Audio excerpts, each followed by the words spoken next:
ये क्या? लक्ष्मी जी जगन्नाथ जी को छोड़कर कहाँ जा रही हैं? जानने के लिए सुनिए ये कथा। एक बार लक्ष्मी जी जगन्नाथपुरी में भ्रमण कर रही थी।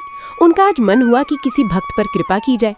तभी उन्होंने सोचा कि पहले हमारे प्राणनाथ के जो अर्चक हैं, जो उनकी नित्य सेवा करते हैं मंदिर, मैं उनके घर जाकर के देखती हूँ अगर किसी पर कृपा करना हो तो लक्ष्मी जी उन अर्चकों के घर गईं और क्या देखा कि सूर्योदय हो गया है और सब अभी तक सो रहे हैं।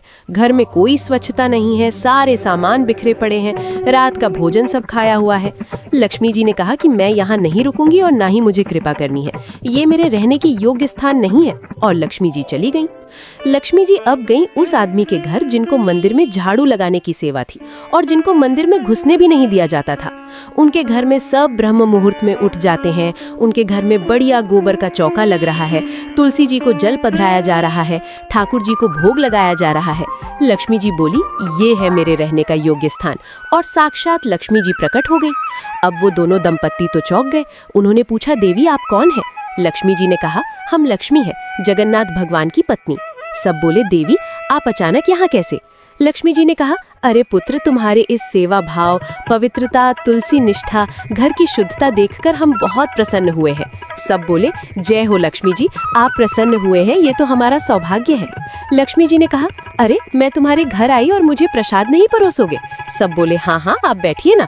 उन्होंने लक्ष्मी जी को एक आसन पर बिठाया और उनको प्रसाद परोसा।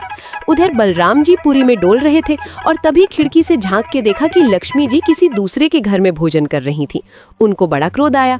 वो बोले, अरे इनका कुल कितना नीचा है, शुद्धता भी नहीं होगी घर में और उनके घर लक्ष्मी जी भोजन कर रही है, आने दो इन्हें। बलराम जी वहाँ से क्रोध में भरकर चले गए। उधर लक्ष्मी जी ने भी कहा, अभी तो हम जा रहे हैं, हम फिर से आएंगे, ठीक है? और लक्ष्मी जी चली गईं। जैसे ही बैकुंठ में कदम रखा तो क्या देखा, बलराम जी रूठ के बैठे हैं और जगन्नाथ जी और सुभद्रा जी उन्हें मना रहे हैं। बलराम जी हल्की आवाज में बोल रहे हैं, अरे आचार विचार सब भूल गए हैं सब लोग, शुद्धता पवित्रता का कोई ध्यान नहीं है, परमात्मा होते हुए भी बुद्धि भ्रष्ट हो गई है सबकी, इत्यादि इत्यादि। लक्ष्मी जी आई और बोली, आप सब प्रसाद पाने बैठो, मैं आपके लिए प्रसाद लाती हूँ। जगन्नाथ जी और सुभद्रा जी तो बैठ गए, पर बलराम जी आ कर उसी जगह बैठे रहे। जगन्नाथ जी ने बुलाया उनको, भैया आइए प्रसाद पाएंगे। बलराम जी ने कहा, लक्ष्मी के हाथ का बना नहीं पाऊंगा मैं, आचार विचार सब भूल गई है। उधर लक्ष्मी जी सब सुन रही हैं। अब जगन्नाथ जी बड़ी दुविधा में पड़ गए। इधर प्रसाद पा लेंगे तो भैया नाराज, उधर प्रसाद नहीं पाया तो लक्ष्मी जी नाराज। उन्होंने सोचा, मैं लक्ष्मी जी को मना सकता हूँ, पर ये भैया परे खतरनाक है, मानेंगे नहीं। और जगन्नाथ जी ने भी प्रसाद नहीं पाया। 2-3 दिन तक ऐसे ही चलता रहा और लक्ष्मी जी ने कही कि इस जगन्नाथपुरी में हमारी सेवा है प्रसाद बनाने की, और जब हमारी हाथ की ही किसी को नहीं पानी तो हम जा रहे हैं। और लक्ष्मी जी उन्हें छोड़कर चली गई। लक्ष्मी जी जाते ही सबसे पहले उनकी सारी श्री चली गई। और जगन्नाथ जी बलभद्र जी को देखे, बलभद्र जी जगन्नाथ जी को। बलभद्र जी बोले, लाला ये क्या हो गया, सब गायब कैसे हो गया? जगन्नाथ जी बोले, ये सब आप ही की कृपा है भैया।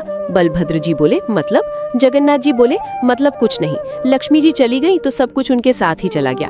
बलराम जी बोले, ठीक है कोई बात नहीं, वो क्या सोचती हैं, उसके बिना हमारा नहीं चलेगा क्या? चल लाला कुछ भोजन बनाते हैं, 2 दिन से कुछ खाया नहीं है।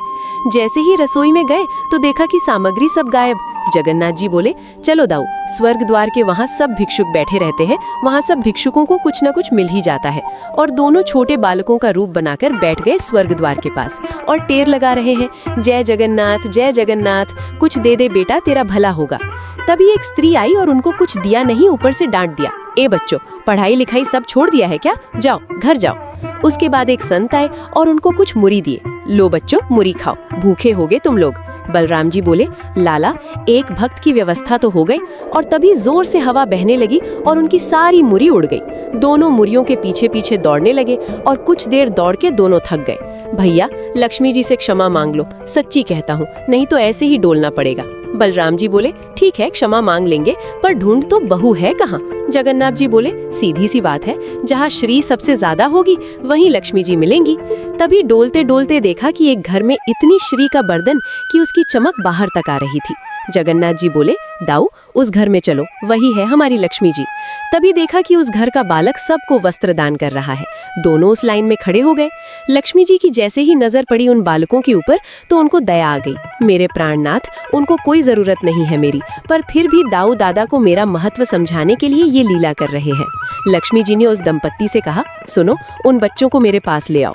जगन्नाथ जी और बलराम जी सर झुकाकर खड़े हैं। बलराम जी बोले, देख बहू, मुझसे गलती हो गई, मुझे तेरे साथ ऐसा बर्ताव नहीं करना चाहिए था, लेकिन तेरी भी गलती है, मैं अकेला दोषी नहीं हूँ। जगन्नाथ जी उधर से कोहनी मार रहे हैं। अरे चुप करो, फिर से भड़काओगे क्या? लक्ष्मी जी बोली, देखिए दाऊ, आप लोग किसी के घर भी चले जाते हैं तब तो उसका जाति नहीं देखते, और मैं आप लोगों को रोकती भी नहीं। फिर अगर मैं किसी के ऊपर कृपा करना चाहूँ तो मुझे रोक दो। क्यों? मेरे लिए इतना बंधन क्यों? और किसी के जन्मगत व्यवहार से उसका पूरा जीवन नहीं आंकना चाहिए, उसके स्वभाव व्यवहार से देखना चाहिए कि वो है कैसा। कहा आप कहते हैं कि ब्राह्मण सर्वश्रेष्ठ, वो देर देर तक सोकर उठ रहे हैं, उनके यहाँ शुद्धि नहीं, वस्त्र 4-4 दिन तक पहन रहे हैं, एक एक महीना एक ही धोती में निकाल रहे हैं। आप कह रहे हैं कि वो श्रेष्ठ, और ये लोग जो इतनी पवित्रता का ध्यान रखते हैं, इन पर कृपा ना हो? हमारे अनुसार तो जो अपने कर्म से शुद्ध है वो शुद्ध है।